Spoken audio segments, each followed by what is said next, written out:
May 26, 1940. Dawn breaks over the beaches of Dunkirk, France. Captain Marcus Irvine Andrews stands knee-deep in cold seawater, watching the horizon burn.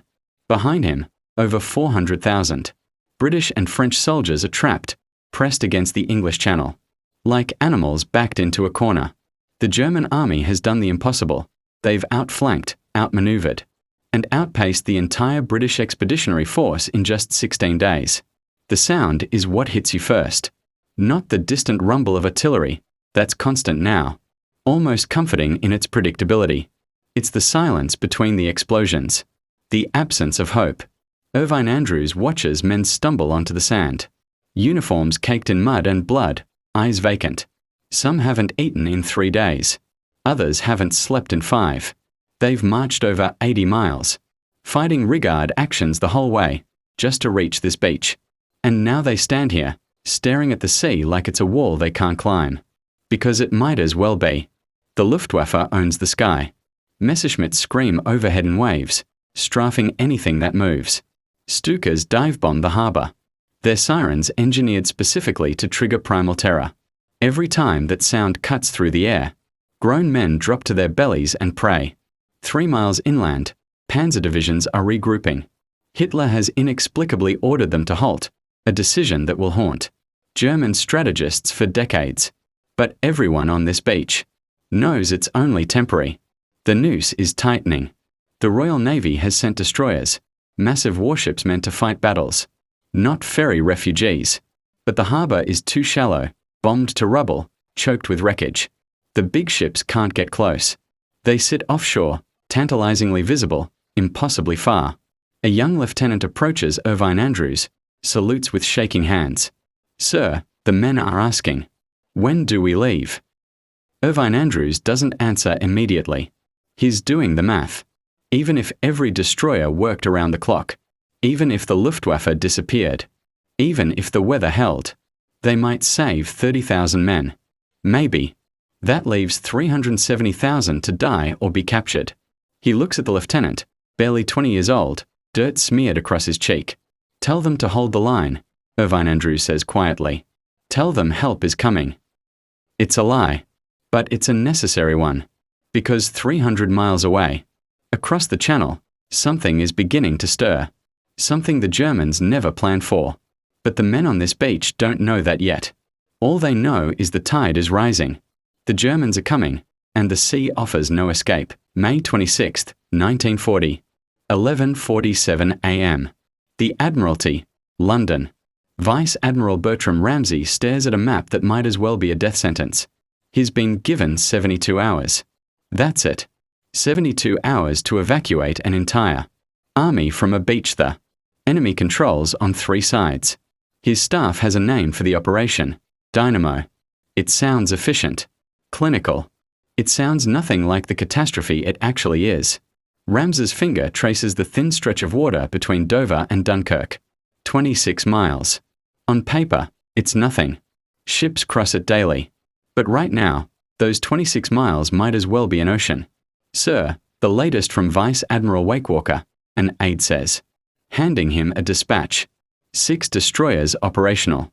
2 damaged by aerial attack. The harbour at Dunkirk is. He says it's unusable. Ramsay doesn't look up. How many men? "We estimate we can bring home 45,000.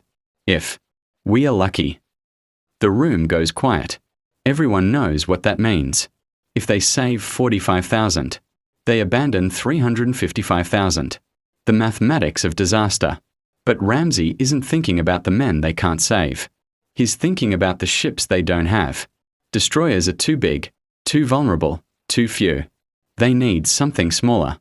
Something that can navigate shallow water, dodge bombs, slip in close to shore. What about civilian vessels? Ramsay says suddenly. His staff exchanges glances. "Sir." Pleasure boats, fishing trawlers, private yachts, anything that floats and can cross the channel. He looks up now, his eyes sharp. How many are registered in the southeast? A lieutenant fumbles with a ledger. "I'd have to check the maritime registry, but hundreds, sir. Maybe more." Then check. "Sir, You can't be serious. Civilians? Under Luftwaffe bombardment? It would be suicide. Ramsey leans forward, both palms flat on the map. Right now, those men on that beach are dead. The only question is whether they die in a German POW camp or whether we bring them home first. He straightens. Send the call. Every vessel between 30 and 100 feet. Navy personnel will command them if the owners won't. I want fishing boats, ferries, lifeboats, anything with an engine and a hull. And if they refuse, then we requisition them. Within the hour, the BBC broadcasts a message so strange that most people think it's a mistake. The Admiralty is requesting all owners of self-propelled pleasure craft between 30 and 100 feet to send details to the Admiralty immediately. No explanation, no context, just a request. And across England, in coastal towns and riverside docks, men hear it. Fishermen, yacht owners, ferry captains, they hear it, and they understand. Because when your country asks, you don't ask why. May 27, 1940. Ramsgate Harbour, England. Charles Lightoller ties off the mooring line on the Sundowner *, and steps back to look at his boat. 58 feet. Twin engines. Built for weekend cruises along the Thames, not war. He's 66 years old. Too old for this. But then again, he survived things younger men couldn't imagine. He was the second officer on the Titanic *, the most senior officer to survive that night. He knows what it means to watch men die in cold water because there aren't enough lifeboats. He's not letting that happen again. You're actually going, his wife says from the dock. It's not a question. Someone has to. The Navy has ships. Not enough. He checks the fuel gauge, then the compass. Everything works. It'll have to be enough. I'll be back in 2 days. She doesn't argue. She just hands him a thermos of tea and a package wrapped in brown paper. Sandwiches. He kisses her once, climbs aboard, and starts the engines. All around Ramsgate, the same scene repeats. Boats that haven't left harbour in months suddenly roar to life. The Tamzine *, a cockle fishing boat from Leigh-on-Sea. The Constant Nymph *, a motor yacht from Tough Brothers. The New Prince of Wales *, a passenger paddle steamer that normally ferries tourists. Nobody ordered them to go. The BBC message only asked for details, not volunteers. But they're going anyway. Sub-Lieutenant John Crosby watches from the naval station as the flotilla forms up. He counts 20 boats, then 30, then 50. They keep coming. Sailboats with auxiliary engines, lifeboats from luxury liners, even a fire float from the London Fire Brigade. Sir, what are we supposed to do with these? A rating asks, gesturing at the chaotic assembly. Crosby has no idea. The Admiralty's plan was to commander the boats and crew them with naval personnel. But there's no time. The men are already aboard their own vessels. Engines running, waiting for orders. Assign them Navy navigators where we can, Crosby says finally, and pray they make it across. At 2:47 p.m., the first wave departs. 60 civilian vessels, strung out across the channel in a ragged line. Some have naval officers aboard. Most don't. They navigate by compass and hope, heading toward a destination marked only by the black smoke rising on the horizon. Charles Lightoller stands at the helm of the Sundowner *, feeling the familiar vibration of the engines through the deck. The sea is calm. Too calm. It won't last. Behind him, more boats are leaving harbour. He can see them in his wake, a parade of vessels that have no business being in a war zone. A Dutch barge. A Belgian trawler. A lifeboat called the Rosa Star. This is insane, he thinks. This entire thing is insane. But 30 miles ahead, 400,000 men are trapped on a beach, and the Royal Navy can't reach them. So maybe insane is exactly what's needed. The Sundowner * cuts through the channel, heading toward the sound of distant guns. May 28, 1940. 6:23 a.m. 2 miles off Dunkirk. The Sundowner * is the first civilian vessel to reach the outer harbour. Charles Lightoller cuts the engines and lets the boat drift. The scene before him doesn't look real. It looks like a painting of hell someone forgot to finish. The beach is black with men. Not hundreds. Thousands. Tens of thousands. They stretch along the shoreline in columns that disappear into the smoke, wading in waist-deep water, arms raised toward any ship that comes close. The harbor itself is a graveyard, twisted. Metal and burning oil slicks where boats used to be. And above it all, the Stukas circle like vultures. Lightoller watches one dive. The siren scream builds until it's the only sound in the world. Then the explosion. A geyser of water and shrapnel where a drifter had been anchored. The boat simply ceases to exist. A naval officer in a motor launch pulls alongside. His uniform is soaked, his face pale. "You need to turn back," he shouts over the din. "The harbor's under constant attack. We've lost 6 ships this morning." "How many men have you taken off?" "Maybe 200. Lightoller looks at the beach.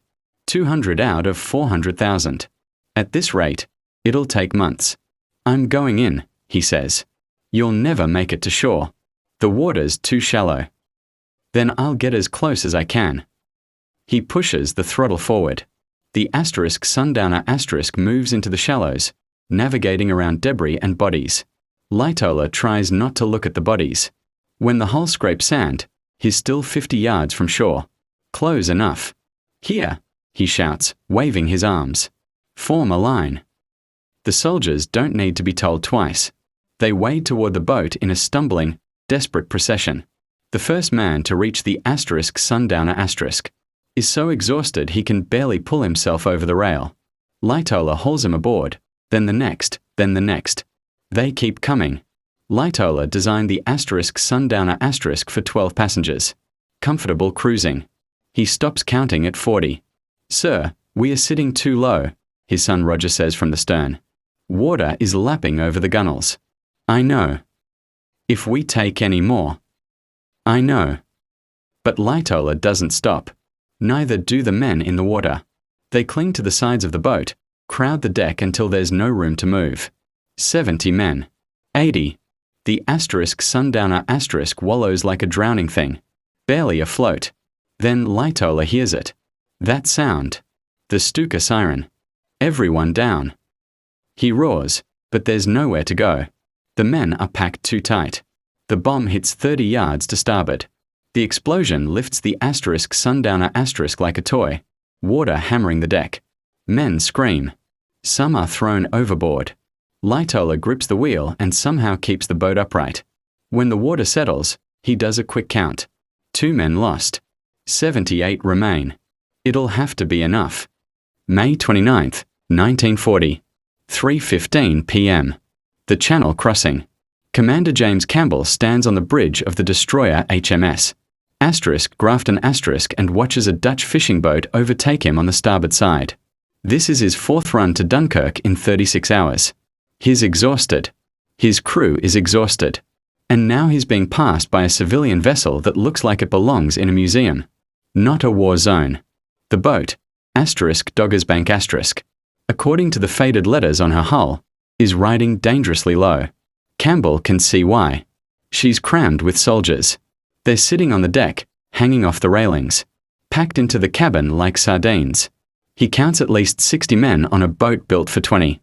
Her skipper, a grey-haired Dutchman in a wool cap, waves as he passes. Campbell doesn't wave back. He's too busy calculating how long it'll take that boat to sink. But she doesn't sink. Neither does the paddle steamer behind her, or the yacht after that, or the 50 other civilian vessels making the crossing. They just keep going, ferrying load after impossible. Load across the channel. While the Luftwaffe tries to kill them all. The Germans can't believe it either. At 3:47 p.m., a flight of Messerschmitt Bf 109 screams down from the clouds. They're hunting destroyers, big targets, high value. But what they find instead is chaos. Hundreds of boats, scattered across miles of ocean. Too many to track, too small to waste ammunition on. Or so the German pilots think. One Messerschmitt breaks formation and dives toward a small motor yacht. The Constant Nymph Star. Machine gun rounds stitch across the water, walking toward the stern. The yacht's captain, Michael Solomon jerks the wheel hard to port. The bullets miss by inches. Solomon doesn't have guns, doesn't have armor. All he has is 34 British soldiers packed into his cabin and the throttle pushed to maximum. The Messerschmitt circles for another pass. But before it can fire, 3 Spitfires drop from the sun. The lead pilot, Flight Lieutenant Allen Deer, locks onto the German fighter and squeezes the trigger. Traces rip through the Messerschmitt's fuselage. The plane shudders, smoke pouring from the engine, and spirals into the sea. Deer doesn't celebrate. There are 5 more German planes behind him. The dogfight unfolds above the evacuation. Fleet, Spitfires and Hurricanes tangling with Messerschmitts and Bf 110s in a desperate game of aerial chess. The RAF is outnumbered 3-1, but they fight like demons because they know what's at stake. Every German plane they stop is another boat that makes it home. May 30th, 1940, 11:52 p.m. Dunkirk Harbour. Commander Campbell felt the torpedo hit 3 minutes ago, a dull, shuddering impact below the waterline that knocked men off their feet. Now the destroyer is listing 15 degrees to port, taking on water fast, and there are still 800 soldiers aboard. Abandon ship. Campbell orders.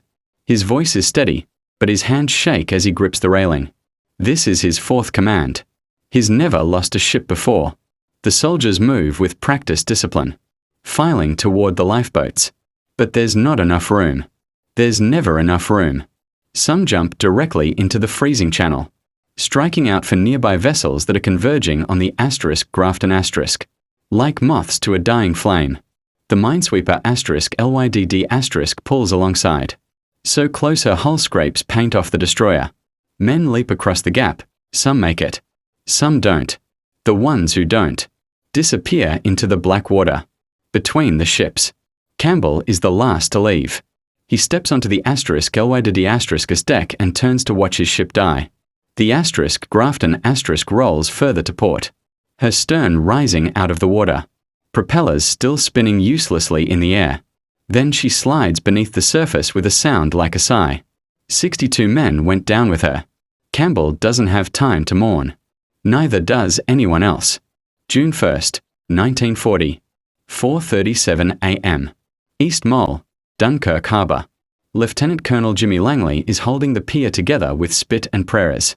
The East Mole, a narrow concrete walkway jutting 1,400 yards into the sea, was never designed to dock ships. It's a breakwater, a barrier. But right now, it's the only thing keeping this evacuation alive. Destroyers tie up alongside it, 3 and 4 at a time, while soldiers file aboard in the darkness. It's working. It's actually working. They're loading 2,000 men per hour, maybe more. Then the sun comes up. At 5:12 a.m., the first wave of Stukas appears. 18 of them, flying in perfect formation, silhouetted against the dawn like birds of prey. Langley doesn't have time to shout a warning. The first bomb hits the mole 50 yards from where he's standing. The concrete explodes upward, chunks of debris the size of automobiles, tumbling through the air. Men vanish in the blast. Others are thrown into the harbour. The destroyer HMS Keith * takes a direct hit. Her bridge erupts in flames. She's still tied to the mole, and now she's burning. And the fire is spreading to the wooden pier sections. Cut the lines. Someone screams. Cut the damn lines. Sailors hack at the mooring ropes with axes, knives, anything sharp. The Keith * drifts free, trailing smoke and bodies. She sinks 2 miles offshore. The captain and 38 crew members go down with her. The Stukas circle for another pass. Langley presses himself against the concrete wall and watches the sky. You can see them coming, the way they tip forward into the dive, the way the sirens start low and build to a shriek. There's a moment, maybe 2 seconds, where you know exactly where the bomb will land. And then you find out if you guessed right. The second wave drops their payload on the western end of the mole. A section of pier simply ceases to exist. 20 men who were standing there a moment ago are gone, not wounded, not dying, gone. But the boats keep coming. The minesweeper Skipjack * pulls alongside the damaged mole. Her captain, Lieutenant Commander Rogers, sees the fire sees the carnage, and ties up anyway. Within 10 minutes, he's loaded 275 men. Within 15, he's cast off and heading for Dover. The paddle steamer Medway Queen makes 7 trips in 3 days. 7 times she crosses that channel. 7 times she docks at the mole while bombs fall around her. Her crew nickname her the heroine of Dunkirk. She's not the only one. The destroyer HMS Malcolm rescues 6,000 men across multiple runs. The minesweeper Salamander pulls 2,000 from the beaches. The yacht Sundowner Charles, Lightola's little boat, makes 3 full crossings, carrying 130 men total. It's not a big number, but it's 130 men who would have died. June 3, 1940, 10:16 p.m. Dunkirk Beach. The silence is what Sergeant Arthur Taylor notices first. For 8 days, this beach has been a cauldron of noise, bombs, gunfire, screaming engines, men shouting orders that no one can hear. But now, as darkness settles over the sand, there's an eerie quiet. The German artillery has stopped. The Stukas have returned to base. It's the silence before the end. The last boats are coming. Taylor can see them in the moonlight, a handful of destroyers, a few paddle steamers, some motor launchers that look like they might fall apart if you breathe on them too hard. This is it. The final run. After tonight, anything left on this beach belongs to the Germans. At 11:43 p.m., the destroyer HMS Shikari pulls alongside the East Mole. Her captain, Commander Maurice Hewitt, knows he's cutting it close. German patrols are already probing the outskirts of town. He can hear small arms fire less than a mile away. Load as many as you can, Hewitt orders. Fast. The French soldiers file aboard with mechanical precision. No pushing. No panic. They're exhausted beyond measure, but they maintain discipline to the last. An officer, a captain with a blood-soaked bandage around his head, salutes Hewitt as he boards. Merci, Commander. And then, at 3:40 a.m. on June 4, 1940, the last British vessel, the destroyer HMS Shikari leaves French waters. Operation Dynamo is over. Behind them, Dunkirk burns. The oil refineries have been set ablaze to deny them to the Germans. Black smoke towers thousands of feet into the sky, visible from Dover. It looks like the end of the world. But it's not. At Dover Harbour, Captain Marcus Irvine Andrews, the same officer who stood in the water 9 days ago, watching men die, now stands on solid ground, watching them live. The destroyers pull in, and the men pour off. They're filthy, starving, wounded. Some can barely walk, but they are alive. A private stumbles past Irvine Andrews, his uniform in tatters, his face grey with exhaustion. He stops, turns, and looks back at the channel. "We made it," he whispers, like he can't quite believe it. Irvine Andrews doesn't respond. He's watching the boats. They're still arriving, battered, shot up, some barely afloat. The paddle steamer Medway Queen limps into harbour with shrapnel holes in her hull. The yacht Sundowner has a chunk blown out of her stern. The fishing trawler Tamzine is listing badly, held together by rope and determination. They look like refugees from a naval graveyard, but they made 850 trips across that channel. 850 times.